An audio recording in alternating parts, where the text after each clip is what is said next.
Dia memainkan pisau di tangannya. Sederet kimbap dipotong dengan indah. Selain itu potongan kimbap sangat tipis. Pisau itu seperti terbang lagi. Lobak kimchi, daging ham asap, seketika berubah menjadi bunga dengan cepat. Produk akhirnya jadi seperti ini. Seperti ini. Dan juga ini. Begitu indah sehingga pelanggan tidak bisa menahan dan terus makan. Begitu hebat membuat para penggemar berteriak di luar toko. Anda pasti berpikir pria ini koki papan atas bukan? Bukan, bukan.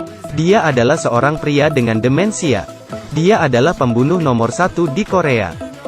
Sehari sebelumnya, pembunuh ini, Hee Young-wook untuk menghindari pemeriksaan polisi, bersembunyi di pemandian umum. Ngomong-ngomong, dia juga ingin mandi. Siapa tahu, karena sebuah sabun membuat Hee Young-wook terjatuh ke lantai. Seorang pria muda yang memiliki kunci menukar dengan miliknya. Jadi, Hee Young-wook dibawakan pakaian pemuda itu bersamanya ke rumah sakit, menunggu sampai Hee Young-wook bangun. Dia menemukan bahwa dirinya hilang ingatan. Jadi keliru menganggap dirinya sebagai pemuda itu. Pada saat pembayaran biaya rumah sakit ia menemukan bahwa dirinya sangat miskin, tanpa uang sepeser pun. Untungnya, ada seorang gadis bernama Rina yang membawanya ke RS. Merasa simpati, bukan hanya membayar biaya pengobatannya, dia juga memberi tumpangan pulang ke rumahnya. Dalam perjalanan, Rina menanyakan berapa umur Hee Young-wook. Hee Young-wook mengeluarkan tagihan RS. Dia tidak yakin. Di sana tertulis ia berumur 32 tahun. Rina membelalakan matanya karena terkejut. Bagaimanapun, wajah ini menua terlalu cepat. Tapi dia masih berbicara dengan jujur. Maka Anda tidak akan menjadi lebih tua di masa depan. Menunggu sampai Hee Young-wook kembali ke rumahnya. Baru saja Rina memasuki pintu, dia terkejut. Kamar Hee Young-wook berantakan seperti peternakan babi. Meskipun Hee Young-wook kehilangan ingatannya, tetapi kemampuan untuk mengontrol dengan cepat sebagai seorang pembunuh tetap ada. Dia melihat sekeliling dan segera menemukan sebuah foto yang sudah dibakar. Sebuah tali yang menggantung. Dia salah mengira bahwa dia tidak sengaja mencoba bunuh diri. Pada akhirnya, Rina harus pergi karena pekerjaan mendesak. Hee Young-wook berada di rumah pemuda itu. Hal pertama yang dia lakukan adalah membersihkan toilet, membuat ruangan terlihat seperti baru lagi. Dia bahkan menuliskan situasinya, menganalisa dengan cermat. Pada titik ini, dia menemukan bahwa situasinya sangat buruk. Tabungan hanya tersisa 2.000 won. Dia pergi mencari tetangga untuk menanyakan situasinya. Tetapi tetangga itu langsung mengatakan kepadanya, tidak mau beli. Tampaknya Hee Young-wook pertama kali terlihat sangat miskin. Seringkali mencari tetangga untuk menjual barang. Dia tidak sengaja bertemu dengan seorang tetangga berandalan. Orang ini hanya mengucapkan beberapa kalimat dan kemudian memukuli orang. Tanpa diduga, Hee Young-wook secara alami bereaksi dalam sekejap mata. Keterampilan ini tidak buruk. Selain bisa bertarung, Hee Young-wook juga menyadari dia bisa menggunakan pisau dengan baik. Rina yang melihatnya, dengan antusias, datang ke rumah saya sebagai koki. Mengukir bunga, menyusun piring, membuat es batu. Kemampuan Hee Young-wook sangat hebat. Bahkan tidak lama kemudian, dia bekerja di restoran Rina. Menjadi terkenal di internet. Rina bertanya pada Hee Young-wook bagaimana dia bisa menggunakan pisau dengan baik. Hee Young-wook hanya bisa merasakan dan menggunakan kemampuannya. Hanya dengan memegang pisau. Gairahnya meledak. Tanpa diduga, malam ini, Hee Young-wook menemukan tonggak sejarah di kalender. Pergi ke suatu tempat untuk syuting. Pada saat ini dia berkata, sebelum demensia mungkin ia adalah seorang aktor. Tapi sepertinya dia mendapat peran yang tidak beruntung. Berakting dalam adegan dipukuli, dia tidak bisa menahannya lagi. Tindakannya memukuli orang terlalu berat. Membuat sutradara sangat marah hingga dia memecatnya. Tapi Hee Young-wook tidak menyerah begitu saja. Dia kembali ke rumah mencoba untuk melatih tubuhnya.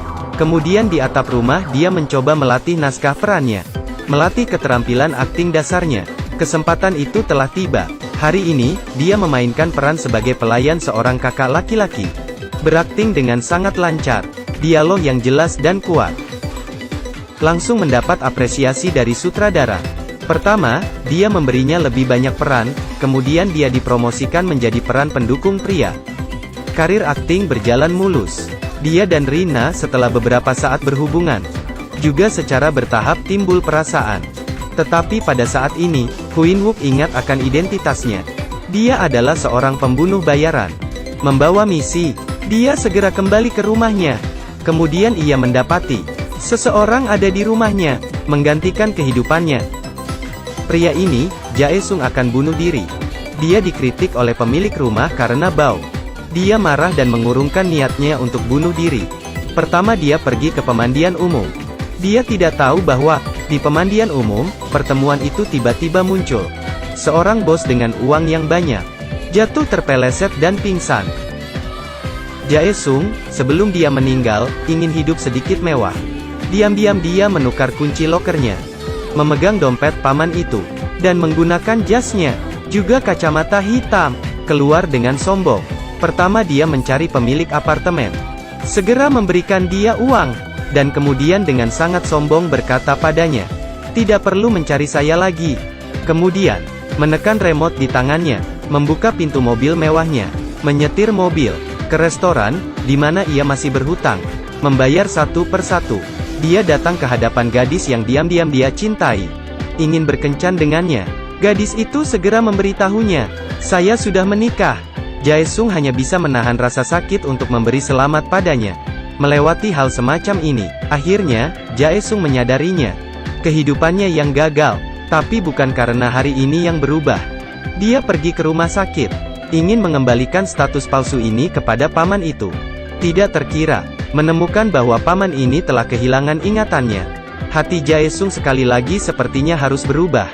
Memutuskan untuk melanjutkan kehidupan orang ini dengan uangnya. Dia mengikuti instruksinya, untuk masuk ke rumah mewahnya. Di dalamnya tidak ada seorang pun. Sebesar istana, ruang pakaiannya juga lebih besar dari rumahnya. Dia duduk di sofa dengan sangat gembira, menyalakan TV. Dia tidak tahu, di TV, muncul seorang gadis cantik. Jae-sung segera menyesuaikan gaya rambutnya. Ini bukan acara TV, ini kamera.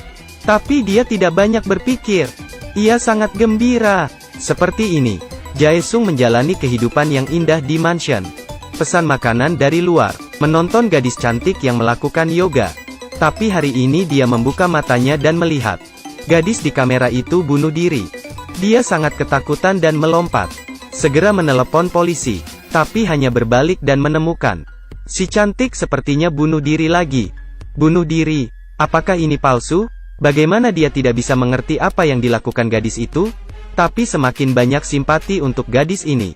Hari ini, dia selesai memesan makanan. Ingin minum sebotol anggur. Namun secara tidak sengaja menabrak mesin. Membuka ruang interior. Di dalam ruang interior, ada banyak jenis senjata yang tak terhitung jumlahnya. Semua jenis identitas polisi atas nama paman. Ada juga dokumen yang sangat detail tentang gadis itu. Di dalam dokumen tertulis, setelah si gadis melapor ke perusahaan, dia menghilang. Jae-sung berpikir bahwa, paman adalah seorang polisi, melindungi gadis yang cantik ini.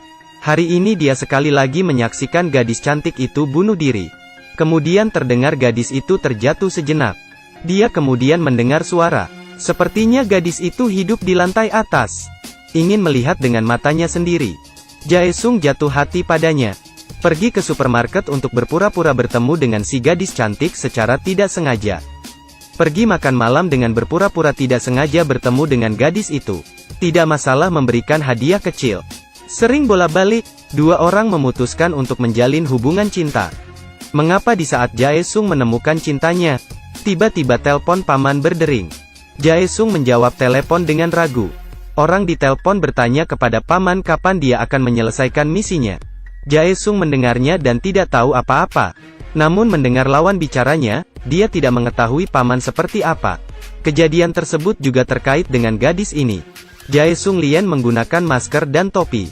Mengumpulkan keberanian untuk pergi ke tempat itu.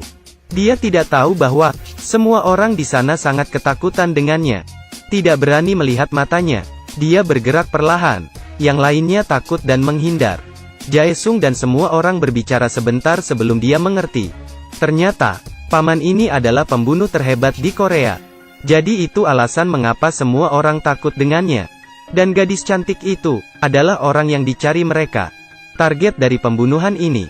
Jae-sung pergi dengan ketakutan. Dia kembali ke rumah. mengambil kesempatan untuk mengungkapkan kebenaran pada gadis ini. Tapi pada saat ini, bel berbunyi. Itu adalah paman yang sudah ingat kembali identitasnya. Jaesung dengan cepat memohon padanya, dan menyuruh gadis itu untuk segera pergi. Namun gadis itu bukan hanya tidak kabur, tapi tinggal dan berbicara dengan paman seperti kenalannya. Pembunuh aneh ini, 10 besar dalam peringkat pembunuh. Semua ini adalah identitasnya yang berbeda. Misinya tidak pernah gagal, tapi selama lebih dari 20 tahun, dia tidak pernah membunuh orang. Setiap saat, dia menerima perintah seseorang yang ingin membunuh. Dia akan menghubungi target terlebih dahulu, membantu mereka melarikan diri dengan berpura-pura mati, memberikan mereka satu kehidupan lagi. Kali ini target si pembunuh adalah gadis cantik ini. Dia dan si gadis telah membahas rencana mereka. Tapi waktunya sudah dekat. Kemudian paman pembunuh itu kehilangan ingatannya. Menunggu sampai dia kembali ingatannya. Kemudian ternyata sangat buruk. Seorang pria muda, Jaesung, menyamar untuk menggantikan pamannya bersama dengan gadis ini. Tetapi semua ini, bos yang memesan tahu dengan jelas. Sekarang gerombolan pembunuh ini telah menghubungi pembunuh lain, bermaksud membunuh keduanya. Untungnya, ini adalah identitas paman lainnya. Paman segera pulang, memberitahu gadis itu untuk segera kabur. Namun si gadis tidak setuju untuk meninggalkan Jaesung dan melarikan diri sendirian. Selain itu, Jaesung tidak ingin melibatkan gadis ini. Mungkin, cinta yang tulus di antara mereka berdua. Apakah bos ingat, ketika dia kehilangan ingatannya? Perasaannya dengan Rina. Pembunuh dingin ini juga merasa tergerak untuk menyelamatkan dua orang dalam masalah ini. Dia mulai mengarahkan drama besar. Setelah mereka bertiga bersiap, paman menghubungi bosnya. Besok jam 10, bawa 1 miliar won ke tujuan yang telah ditentukan. Anda akan melihat kematian gadis itu dengan mata kepala Anda sendiri. Paman tahu bahwa kali ini sangat berbahaya. Dia mencari Rina, gadis yang ia cintai ketika dia kehilangan ingatannya. Secara resmi mengucapkan selamat tinggal padanya. Keduanya putus dengan sedih. Waktu berlalu begitu cepat. Keesokan harinya, bos pergi ke tempat kejadian. Keinginan membunuhnya masih ada. Para bos tidak berani mendekat.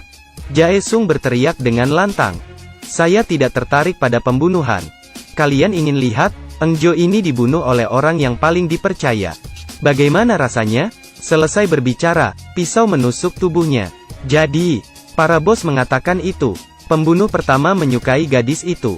Karena momen ini, menakut-nakuti mereka sampai-sampai tidak bergerak. Tapi Jaesung pura-pura membunuhnya. Menarik gadis itu ke sudut.